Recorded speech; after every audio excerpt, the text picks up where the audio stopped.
Welcome, welcome, all you YouTube listeners out there. Class, can you say welcome? 1, 2, 3. Welcome! And we are here at Wintergreen Elementary talking about a problem we all face in our lives, and that is probability. And we are going to begin with something very fundamental. And what is that, class? On 3, we're going to say it together. 1, 2, 3. The fundamental counting principle. So we have a definition that we are going to read together as I point to the words for the fundamental counting principle. Now, this is by no means an all-inclusive definition. This is just what Miss Harrison wanted to write on this PowerPoint about 3 minutes ago.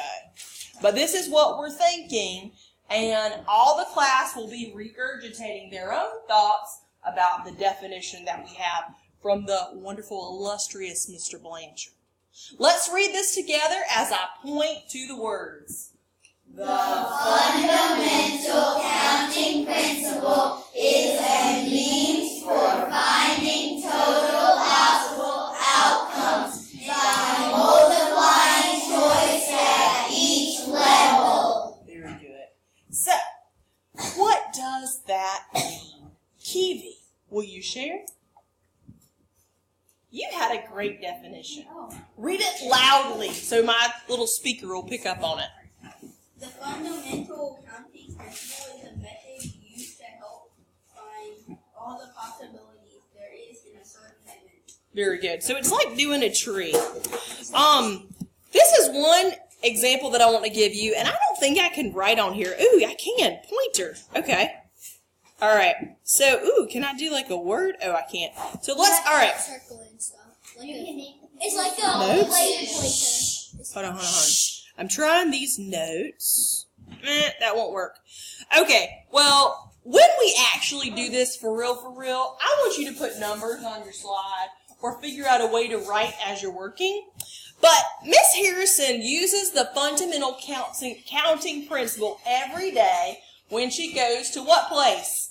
Starbucks! Very good. Now, the first choices that I have, boys having a seat in your chairs, would be, thank you, kind sirs, you guys are wonderful listeners, would be, I choose what size I'm going to get. How many choices do I choose between for my sizes? Do you remember, Erica? How many?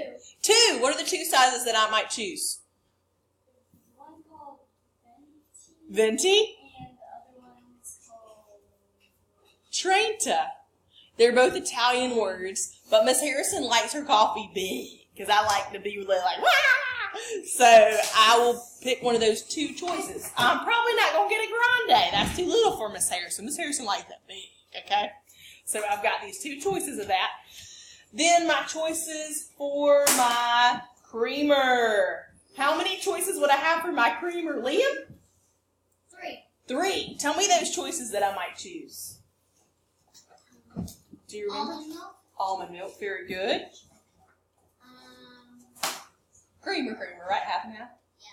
And then, No. that's right, so there's 3 choices. So nothing is a choice, just like 0 would be a choice for a number, right? Yeah. So, because that's a possible combination. Then I've got to do my sweetener. What 2 are, this more than that. Kiwi, how many choices for my sweetener? Sometimes you do none. That's right. Pumpkin spice. Oh, yes. But you do 2 pumps up sometimes, and classical, which you sometimes do 3. That's right. So sometimes do 2, sometimes do 3, which is the answer to my next question. Or I would do nothing. You said that at the beginning. Okay, so we would say 2, Erica told me 2, times 3, times another 3, times another 2, which would give us what, class? 36. And that's how many options I have. And that is the fundamental counting principle. Everybody say, oh yeah, oh yeah, oh yeah. Oh yeah. Very good. Let's watch our